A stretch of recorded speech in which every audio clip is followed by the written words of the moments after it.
everybody, this is Ask the Pastor. We are in the middle of a global pandemic for the coronavirus. I haven't talked to other human beings much in months, and I'm going a little stir crazy, so I'm talking to myself into a camera, hoping somebody on the internet watches it. Thank y'all for sending me questions. Here's my question today. Many people don't go to church because it doesn't feed them spiritually. Is it the responsibility of the church or the individual to be spiritually fed?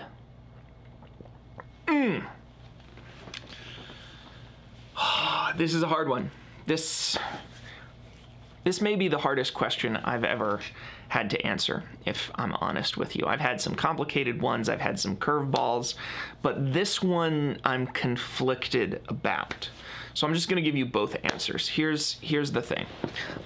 The Orthodox Christian answer, right? The answer that all ministers like me memorize, and that if any other ministers are watching, they're going to expect me to give, is this one.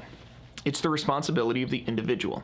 Once you are past a very introductory age, once you're past your spiritual infancy, we're not going to feed you anymore. Just like when you're past your physical infancy, mama doesn't feed you anymore. And by the time you are a toddler and you're old enough to say no, or I don't like this, then you're also old enough to say, okay, what do you like? You read a book, pray on your own, study the Bible, and spiritually feed yourself. Don't be asking for me to spiritually feed you, and don't be rejecting a church because you don't feel spiritually fed. My job is to spiritually feed the infants, in as much as it's my job to spiritually feed anyone. And it's difficult because there's truth to that. Some parts of that are true. Certainly, as you grow, your capacity to feed yourself increases, and your responsibility to get yourself the kind of food that you want to get that will nourish you spiritually. Some of it falls on you, and a lot of people kind of put too much of that responsibility on the ministers, and they do that to their own detriment. They miss out because of that. On the other hand, that answer and that way of thinking is so common among spiritual leaders that I think there really has come to be a dirge of great theological teaching, nourishing spiritual food that is being distributed. And there's a reality that, if the cafeteria of my workplace, every time I went down there, the only thing on the menu was breast milk, I would say, hey, what gives? I want to eat something else, please. I'm a grown-up. I would like some meat, some nourishing spiritual meat.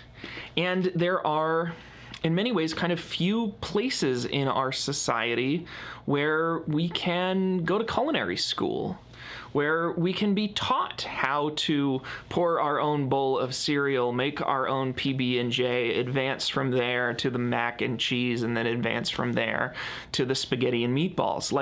There is a way to learn to feed yourself, and there's even advanced theological stuff that we can deal with. There are complicated theological ideas, and we can struggle with interpretation of classical passages of the Torah in the original Hebrew. All of that's available. And if we want the spiritually mature people who are raised up in our churches to ever consume them, just like spiritual infants don't just magically start feeding themselves. We teach them, and there ought to be resources for that.